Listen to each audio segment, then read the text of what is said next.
So, good day po mga ka-native. So, bale mag-vlog ulit tayo, mag-innovate tayo. Ang innovation natin, paano pakinabangan ang kapirasong lupa habang pinapalaki natin yung mga native trees natin bago natin i-transplant. Kasi ang taniman ko ay yung mga Wilkins, mga absolute na bote na 6 liters, may 4 liters, 7 liters, saka 10 liters. So, eto, itrinay kong nagtanim ng honeydew. Akala ko hindi tumubo, ibinuhos ko lahat yan. Ngayon, nasobrahan. Hindi ko malaman kung paano ko tatanggalin ngayon dahil masyado malalaki na sila. Kasi nandito yung mga iba noon, nung kinain namin yung honeydew, kinuha yung buto, tinanim ko dito. Eto sila na mga na yan, siguro 3 weeks po. Or 2 weeks pa lang. Ang problema, yung mga tinanim ko, lahat nilagyan ko, tigla 5 ata na buto. Kapag lumalaki sila pala, kinakain ng ipis. So, ilan lang yung nakasurvive. 4 na piraso. Sa 2, 3. Pero ito madami sila, mga 3 piraso. So yun, dapat lahat to. Lahat po yan. Mga 10. So, nag-isip ako ng ibang paraan kung paano. Bumili ako ng ganito sa Bulacan. Buto ng kalabasa. 85 pesos. Nag-ano lang naman ako. Nag-experiment pa lang naman. Sana bumili na lang ako ng isang buong kalabasa. Siguro nasa 100 lang naman to. Kinuha ko yung buto. So, sayang yung pera. Pero kahit ganun pa man, susubukan pa rin natin. So, nilagay ko lang dito. Patutubuin ko muna or pabubukain. So, nilagay ko yun mga buto ng buto ng ipil or insya bihuga. Kasi nga ang purpose natin, magtatanim tayo sa ganito, sa 7 liters na na bote. Tapos dito may matitirang tubig. Dito tayo magbubutas para kapag binuhusan natin ng tubig, dito lang mapupunta yun tubig, magda-drain dito. So may maiiwan. Good for 1 week kung kaya ng tubig. Saka kung tubo yung kahoy, saka yun honeydew. Pero nabili natin kasi kalabasa, wala tayong makikitang honeydew or watermelon sana. Para hindi makati, medyo makati daw kasi ang kalabasa, yung dahon ng kalabasa. Kasi nasa Quezon City tayo and wala tayong space. Itong mga native trees kasi natin ay pag may nauwi ng probinsya ng Cagayan, doon natin itatanim. So ipakita ko yung innovation ko na sinasabi. Halip po kayo doon sa kabila. So nandito yung ginawa natin na taniman natin na hindi magda-drain lahat yung tubig. So mapapansin nyo may nara po, pero ang butas niya hiniwaan ko dito. Kapag binuhusan mo ng tubig, magda-drain. Ngayon gusto ko dito lang sana yung butas, tapos yung kalahati ay tubig. Ito yung ginawa ko sa Mountain Dew. So ito po yung Mountain Dew. Tapos, andito yung butas. Bale, inalagay ko na pangharang dyan ay mga karton para, or yung takip niya dito mismo, binaliktad ko nandun sa loob. Ay butas-butas ko yun. Para hindi bababa yung lupa. Para hindi mag-drain kasi mas mabuhangin po itong lupa. Yung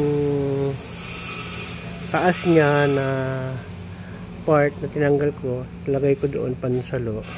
Lagyan ko ng mga tissue para hindi bababa po yun lupa. So eto puro tubig to. Entong kalahati ay lupa. Mas madami po yun 1/3 po yun yun tubig, yung lupa 2/3. So yan po. Ngayon ito try natin na magtanim ng buto. So eto yung buto ng, kasi may na po to may buto na ng ipil. Ang lalagay natin buto ng kalabasa. So wag ko nang hintayin na tumubo to, kasi ang balak ko, kaya ako nilagay dito ito tissue na lagyan ko ng tubig para patubuin. Pero ilalagay na natin to kahit tatlo lang na buto.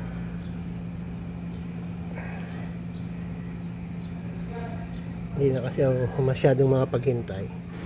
So ito po, tinusukan natin ng konti doon, tapos tinanim natin yan mga buto.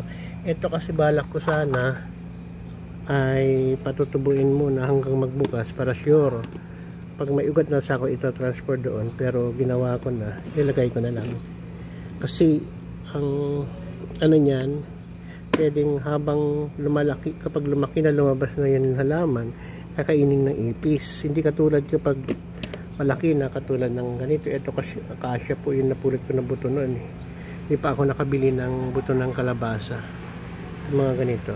Ito naman buto ng ipil. Yung kalahati niya, kalahati ng samit na tubig to, na plastic, kalahati po tubig yun nandoon. Nandito po ako tumusok para mag-drain. Then lupa to, lupa po yan. Hanggang dito tubig, may butas dito, hindi po doon ang butas. So to try natin after several days kung tutubo.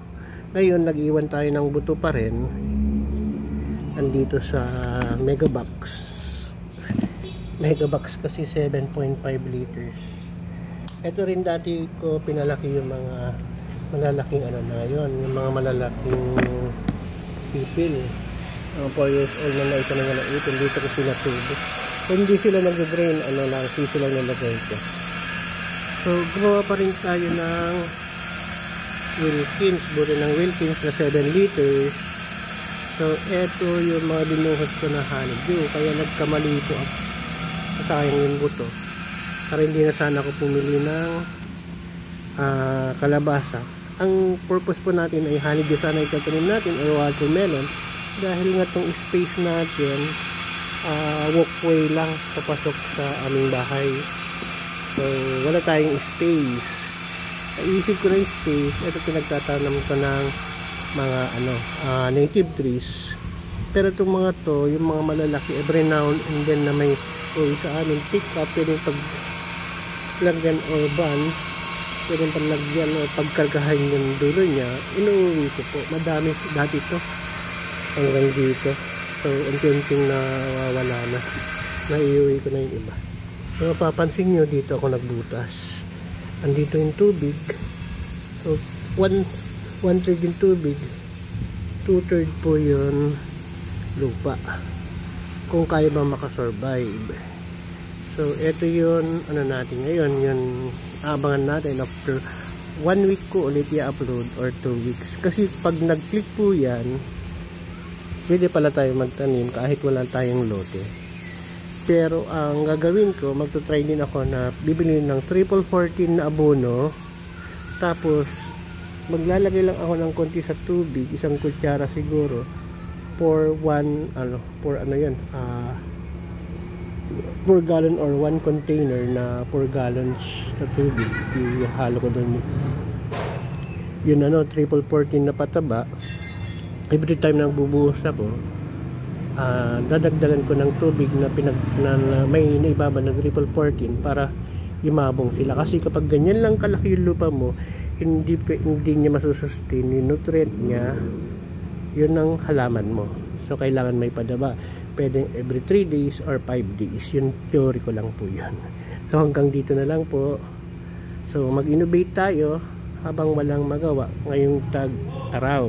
Kasi mahirap magtanim kapag tag-ulan po eh. Magandang magtanim kapag tag-ulan sa open field na, kasi kahit di mo nadidiligan. Eh dito kasi pwede natin araw-araw magdilig dahil di naman tayo na babasa or maabala. So hanggang dito na lang po. Ka-native, bye-bye po.